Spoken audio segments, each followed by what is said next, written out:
नमो बुद्धाय. जय भीम. जातक कथा. दुष्टाला आश्रय देऊ नये. एकदा बोधिसत्व काशी राष्ट्रामध्ये एका मोठ्या धनाढ्य कुळात जन्माला होता. वयात आल्यावर प्रापंचिक सुखे तुच्छ वाटून आणि वैराग्य सुख श्रेष्ठ वाटून त्याने तापस वेश स्वीकारला व हिमालयाचा मार्ग धरला. तेथे त्याची फार ख्याती होऊन त्याच्याजवळ पुष्कळ तपस्वी शिष्यभावाने राहू लागले. त्या प्रदेशात एका तपस्व्याच्या आश्रमात एके दिवशी एक काळ सर्पाचे पिल्लू रांगत रांगत आले. त्या तपस्व्याला त्याचे मोठे कौतुक वाटून त्याने त्या बालसर्पासाठी एक वेळवाचे नळकांडे तयार केले व त्यात गवत वगैरे घालून त्या पोराची राहण्याची सोय करून दिली. वेळूच्या नळकांड्यात राहत असल्यामुळे त्या सापाला वेळूक असे नाव पडले व त्या तपस्व्याला सर्व तपस्वी थट्टेने वेळूक पिता असे म्हणू लागले.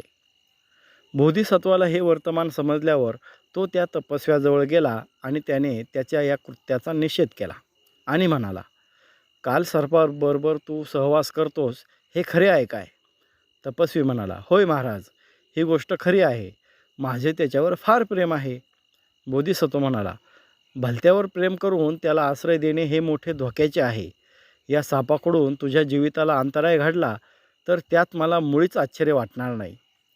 त्या तपस्व्याला बोधिसत्वाचा उपदेश रुचला नाही. त्याने त्या सर्पाचा त्याग न करता खाऊ पिऊ घालून तसाच वाढविण्याचा क्रम चालवला.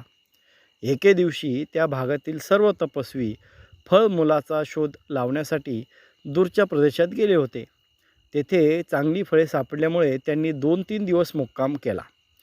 पुन्हा परत आल्यावर वेळूक पित्याला आपल्या वेळुकाची आठवण होऊन तो त्या वेळूच्या नळकांड्याकडे धावत गेला आणि हात पुढे करून मोठ्या सद्गतीत स्वराने म्हणाला, बाळा वेळुका, आज 2 दिवस तुझी मी हेळसांड केली.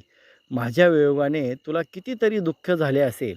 चल बाहेर ये, मी तुला खाऊ घालतो. तो भुकेलेला साप अत्यंत चवताळून वेळूच्या नळकांड्यातून बाहेर पडला आणि कडाडून तपस्व्याच्या हाताला चावला. बिचारा तपस्वी शेवटले शब्दही उच्चारू शकला नाही. तो तेथे जमिनीवर पडून प्राणाला मुकला. हे पाहून खळाला आश्रय दिल्याचे हे फळ आहे असे सर्व तपस्वी म्हणू लागले. जय भीम.